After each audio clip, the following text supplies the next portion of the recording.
오늘 우리에게 주신 하나님의 말씀은 창세기 24장 50절부터 67절의 말씀입니다.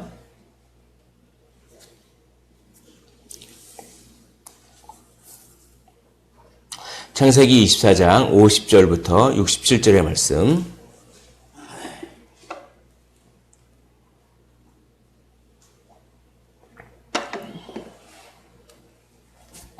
우리 한 절씩 교독하시고 마지막 절 함께 읽도록 하겠습니다.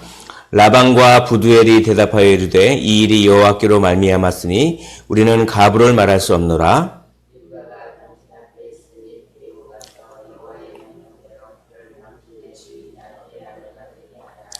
아브라함의 종이 그들의 말을 듣고 땅에 엎드려 여호와께 절하고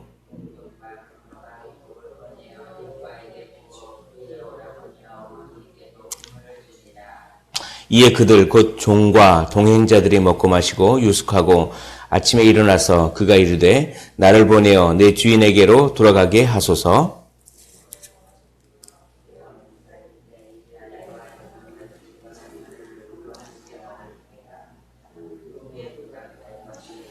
그 사람이 그들에게 이르되 나를 만류하지 마소서. 여호와께서 내게 형통한 길을 주셨으니 나를 보내어 내 주인에게로 돌아가게 하소서. 리브가를 불러 그에게 이르되 내가 이 사람과 함께 가려느냐? 그가 대답하되 가겠나이다.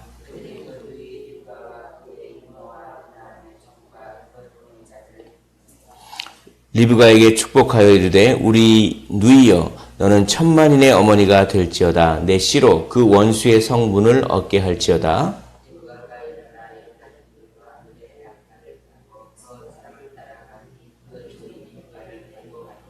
그때 이삭이 부엘라헤로이에서 왔으니 그가 네게부 지역에 거주하였음이라.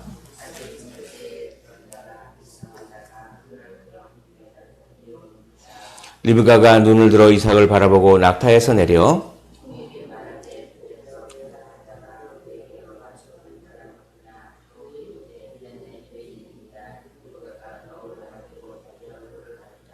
종이 그 행한 일을 다 이삭에게 아뢰매 이삭이 리브가를 인도하여 그의 어머니 사라의 장막으로 드리고 그를 맞이하여 아내로 삼고 사랑하였으니 이삭이 그의 어머니를 장례한 후에 위로를 얻었더라. 아멘. 예, 오늘 이 말씀은 이제 그 아브라함의 종이 최선을 다해서 이제 이 리브가를 이렇게 데려오기 위해서 최선을 다해서 이야기하고 자기 간증도 얘기하고 막 그랬습니다. 이제 그걸 듣고 라반과 부두엘이 어떤 결정을 내리는지 그거에 따라서 리브가를 데려올 수도 있고 리브가를 못 데려올 수도 있고 그런 긴장감이 이제 흐릅니다. 그런데 오늘 50절 보면 라반과 부두엘이 대답하여 이르되 이 일이 여호와께로 말미암았으니 우리는 가부를 말할 수 없노라 라고 얘기합니다. 라고 하면서 51절에 리브가가 당신 앞에 있으니 데리고 가서 여호와의 명령대로 그를 당신의 주인의 아들의 아내가 되게 하라 이렇게 얘기하는 것입니다. 그래서 이 라반과 부두엘이 그 여호와의 아브라함의 종이 하는 얘기를 쫙 들어보니까 리브가를 보내는 것이 하나님의 뜻이라는 것을 그를 인정하지 않을 수가 없었습니다. 그래서 여호와께로 말미암았으니 이 일이 여호와께로 말미암았으니 우리는 가부를 말할 수 없더라라고 하면서 여호와의 명령대로 되게 하라라고 이렇게 하는 것입니다. 여호와의 명령대로 아내가 되게 하라. 이것이 우리의 고백이 되기를 원합니다. 여호와께로 모든 것들이 말미암았으니 우리는 가부를 말할 수 없다. 여호와의 명령대로 되게 하라라고 하는 이 순종의 하나님의 주권을 인정하고 모든 것들을 하나님께서 인도하셨다고 하는 것을 인정하고 이렇게 여호와의 명령대로 되게 하라라고 하는 것이 우리의 고백이 되어야 될 줄 믿습니다. 그 말을 듣고 아브라함의 종이 52절에 보면 그들의 말을 듣고 땅에 엎드려 여호와께 절하고 라고 이야기합니다. 그러니까 그 말을 듣고 땅에 엎드려서 여호와께 절하고 여호와께 감사를 하는 것입니다. 라반과 부두엘이 리브가를 데리고 가라 이렇게 얘기했으면 그 라반과 부두엘에게 절하는 것이 아니라 여호와께 절을 하는 것입니다. 뭐냐면 이 모든 것들을 다 여호와께서 인도하셨다라고 하는 것을 인정하는 행위입니다. 그것이 감사와 경배의 행위죠. 그러니까 우리가 감사가 많다라고 하는 것은 우리의 삶에 우리가 참 감사를 하나님께 돌려드리고 예배드리고 하나님께 영광 돌리고 그런 것은 거꾸로 말하면 우리가 모든 일이 다 하나님께로 말미암았다라고 하는 것을 인정한다라고 하는 것입니다. 그러니까 감사가 넘치는 사람은 하나님을 기쁘게 하는 사람이죠. 늘 아주 나의 삶의 자그마한 부분도 이것이 내 힘으로 된 것이 아니라 하나님의 힘으로 됐다라고 하는 것을 인정하는 사람은 그 표현을 감사를 통해서 인정하는 것입니다. 그런데 별로 감사가 없고 내 삶을 지금 돌아볼 때 나는 별로 감사가 없고 하나님께서 왜 이건 안 주시지? 자꾸 이런 생각만 한다면 이것은 거꾸로 내 모든 삶을 하나님께서 인도하신다는 것을 별로 인정하지 않는 그런 삶의 태도입니다. 그러니까 오늘 아브라함의 종처럼 무슨 일이든지 땅에 엎드려 여호와께 절을 하고 감사하고 하나님께 경배하는 그런 삶을 사시기를 주님의 이름으로 축원을 드립니다. 모든 것들이 다 하나님의 은혜입니다. 그러나 다 하나님의 은혜이니까 사람에게 수고했다고 말 한마디 안 하고 사람에게 마땅히 해줘야 할 그 의무를 이행하지 않고 마땅히 해야 할 보상을 하지 않으면 그것은 왜곡된 것입니다. 오늘 아브라함의 종이 또 그렇게 그 리브가를 데리고 가라라고 하는 말을 들으니까 땅에 탁 엎드려 절한 다음에 하나님께 감사를 드리고 그러나 자기가 또 해야 할 일을 사람에게 해야 할 일을 그 의무를 충실히 이행하는 모습을 봅니다. 그것이 바로 53절입니다. 53절에 보면 은금 패물과 의복을 꺼내어 리브가에게 주고 그의 오라버니와 어머니에게도 보물을 주니라. 이게 뭐냐면 지창금입니다. 그러니까 이 고대 사회에서 결혼할 때 신부의 집에다가 신랑 측에서 지참금을 주죠. 그걸 줍니다. 상당히 그 많은 양의 아마 지참금이었을 것 같습니다. 그렇게 딱 지참금을 주고 이게 참 우리가 모든 게 다 은혜니까 너무나 당연하게 하나님을 주를 위해서 교회를 위해서 섬기고 또 그런 것들을 하나님의 은혜니까 너무나 당연하게 이렇게 생각하기보다는 수고했다고 하고 참 감사하다고 하고 그리고 그에 따른 적절한 보상과 의무를 해주는 것이 그것이 정말 은혜를 받은 자의 행동입니다.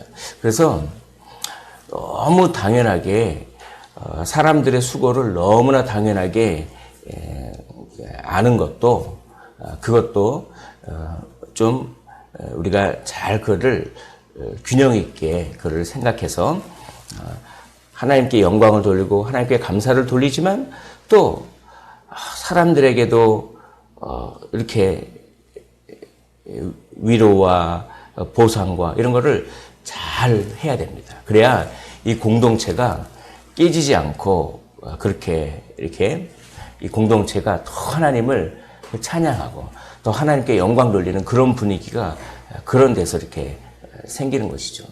그래서 항상 어떤 사람에게 내가 감사를 표현할 준비를 해야 되는 것입니다.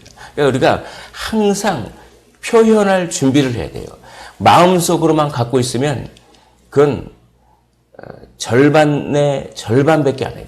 나는 감사하고 사랑하는 마음이 있다라고 마음속으로만 갖고 있고 표현하지 않으면 그것은 실제적으로는 사랑하지 않는 것과 별 진배가 없습니다. 그러니까 뭡니까? 하나님께도 부지런히 표현하는 것입니다. 감사하고 찬양하고 그리고 사람에게도 또 표현하는 것이죠. 의무를 이행하고 적절한 보상을 하고 또 칭찬을 하고 감사를 하고 그렇게 표현할 때 그 표현을 하나님께서 사용하십니다.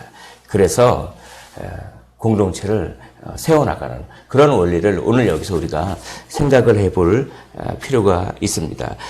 그렇게 이제 감사를 하고 지창금을 주고 난 다음에 그런 다음에 54절 보십시오. 54절 우리 한번 읽어보도록 하겠습니다. 같이 시작. 이에 그들 곧 종과 동행자들이 먹고 마시고 유숙하고 아침에 일어나서 그가 이르되 나를 보내어 내 주인에게로 돌아가게 하소서. 54절을 보면 이에 그들 곧 종과 동행자들이 먹고 마시고 유숙하고 이 모든 것들이 다 끝난 다음에야 비로소 이 라반이 차려준 그 음식을 먹었다는 것입니다. 너무나 그 여행길에 목도 마르고 그 배도 고프고 그러지만 자기의 그 내가 할 말을 다 하고 자기의 사명을 다 한 이후에야 그때야 먹고 마시고 유숙하고 먼저 그의 나라와 그의 일을 구하는 그런 모습이죠. 그런 다음에 바로 또 아침에 일어납니다. 먹고 여기 동사를 계속 붙였어요. 먹고 마시고 유숙하고 일어나서 지체 없이 나를 보내어 내 주인에게로 돌아가게 하소서라고 하면서 지체 없는 즉각적인 순종을 보이는 것입니다. 그러니까 하나님의 뜻이라고 확신이 있으면 미루면 안 됩니다. 미루면 그걸 이렇게 하지를 못하더라고요, 보면. 분명히 하나님의 뜻이고 그러면 그러니까 일을 할 때 충분히 기도하고 신중하게 앞뒤도 따져보고 환경도 살펴보고 이 모든 것들을 다 해야 합니다. 다 해서 그것이 분명한 하나님의 뜻이라면 지체하지 말고 미루지 말아야 되는데 이걸 참 미루면 결국 못합니다.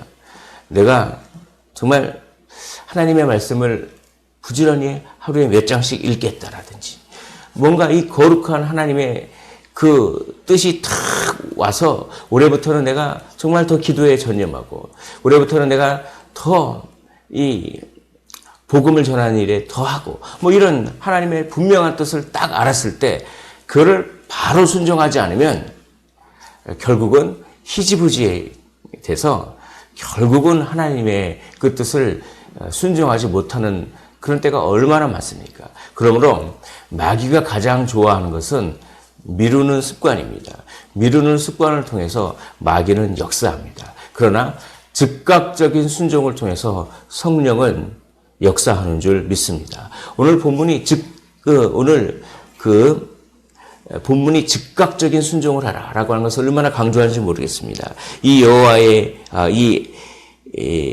그 아브라함의 종이 바로 일어나서 이제 리브가를 데리고 즉각적인 순종을 하려고 하니까 이제 이 55절에 보면 리브가의 오라버니와 그의 어머니가 이르되 이 아이로 하여금 며칠 또는 열흘을 우리와 함께 머물게 하라.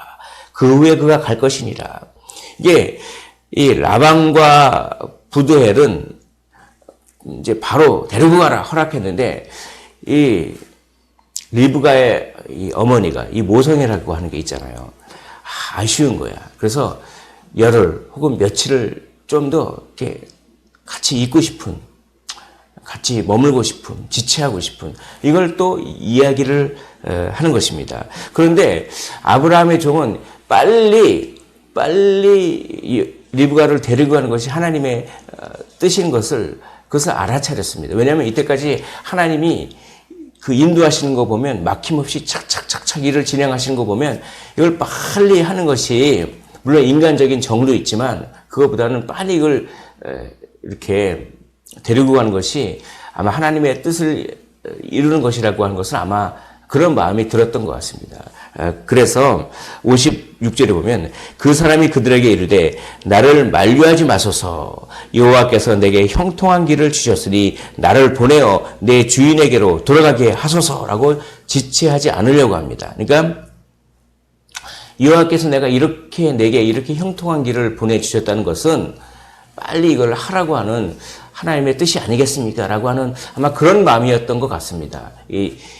아마 그런 마음이었던 것 같아요. 이게 정확하게 해설을 할 수는 없지만 아마 그랬던 것 같습니다. 중요한 것은 뭔가 이 아브라함의 종에는 빨리 가야 한다고 하는 그런 마음이 충만했던 것 같아요.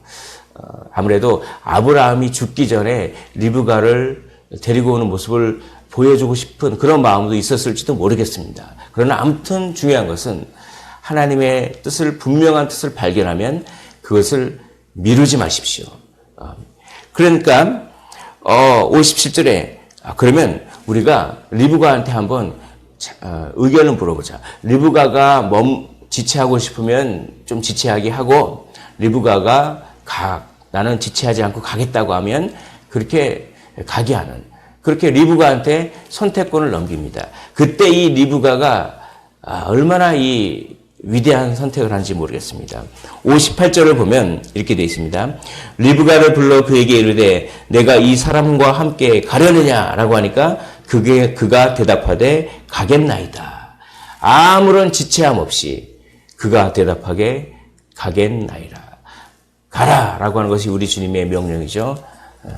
너희는 가서 모든 민족을 제자로 삼아 아버지와 아들과 성령의 이름으로 세례를 베풀고 내가 너희에게 분부한 모든 것을 가르쳐 지키게 하라. 볼지어다 내가 세상 끝날까지 너희와 항상 함께 있으리라 라고 하는 가라라고 하는 명령. 가지 않으면 세례를 베풀 수 없습니다. 가지 않으면 임마누엘을 경험할 수가 없습니다. 예수님께서 우리 인생을 항상 함께 동행해 주시는 것을 우리는 어떻게 느낄 수가 있을까요? 가면 됩니다. 지체하지 않고 순종하면 하나님께서, 예수님께서 나를 도와주시는구나 하는 것을 경험할 수가 있어요. 그러나 지체하지 않고 그냥 눌러 앉아 있으면, 가지 않으면 결코 임마누엘을 경험할 수가 없는 것입니다. 순종하는 자에게만 하나님이 누구신지 하나님을 아는 참된 지식을 알 수 있습니다. 하나님을 아는 참된 지식은 단지 머리로만 아는 것이 아니라 순종을 통해서, 지체하지 않는 순종을 통해서 내가 지체하지 않고 이렇게 순종했더니 하나님은 나를 이렇게 도와주시는구나라고 하는 살아계신 하나님, 임마누엘의 하나님은 지체하지 않고 가는 자에게, 순종하는 자에게 그런 하나님을 보여주시는 그 성경의 원리가 여기 있습니다. 오늘 위대한 고백을 합니다.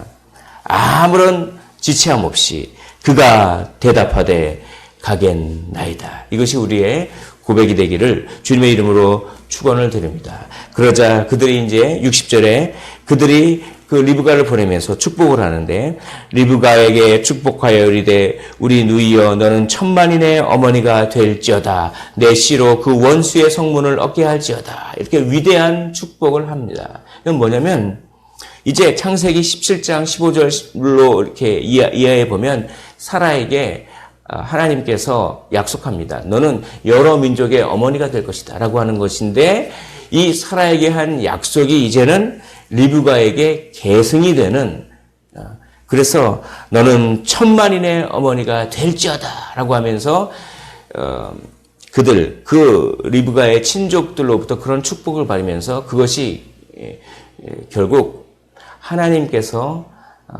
사라에게 한 그 약속을 리브가가 계승하는 것이죠. 그 계승이 사도들을 통해서, 제자들을 통해서, 그리고 사도의 제자들, 속사도들을 통해서, 초대 교부들을 통해서, 그리고 뭡니까? 선교사들을 통해서, 그리고 우리의 신앙의 조상들을 통해서, 그래서 우리까지 이 언약이 계승이 되는 것입니다. 우리는 이 언약을 우리 다음 세대에 물려줘야 하는 것이죠. 가장 우리가 물려줘야 할 유산은 돈도 아니고 무엇도 아니고 믿음의 유산입니다. 그래서 이 하나님의 약속이 착 계승되는 장면이 61절부터 쭉 돼서 결국은 이삭을 만납니다. 이삭을 만나서 67절에 이렇게 되어 있습니다. 67절에 이삭이 리브가를 인도하여 그의 어머니 사라의 장막으로 드리고 그를 맞이하여 아내로 삼고 사랑하셨으니 이삭이 그의 어머니를 장례한 후에 위로를 얻었더라 라고 합니다. 사라의 장막으로 드렸다라고 하는 것은 사라의 위치에 올라갔다. 뭡니까? 즉 사라의 언약, 사라에게 하신 하나님의 언약이 이제 리브가에게 아름답게 계승되는 이 놀라운 그 축복, 그 장면이 어떻게 해요? 지체하지 않고 내가 가겠습니다 라고 할 때 이 언약이 이루어지는 것을 우리가 바라봅니다. 오늘 말씀을 정리하도록 하겠습니다. 모든 것이 하나님의 은혜요 하나님의 인도하심입니다. 여호와의 명령대로 되게 하라라고 하는 고백을 우리가 하고 그리고 여호와께 엎드려 절하고 감사하되 사람에게도 부지런히 감사와 수고와 칭찬을 표현하십시오. 그리고 지체하지 말고 순종함으로 말미암아 우리의 언약을 믿음을 계승하는 그런 아름다운 복의 통로가 되시는 우리 모두가 되시기를 주의 이름으로 축복을 드립니다. 기도하겠습니다.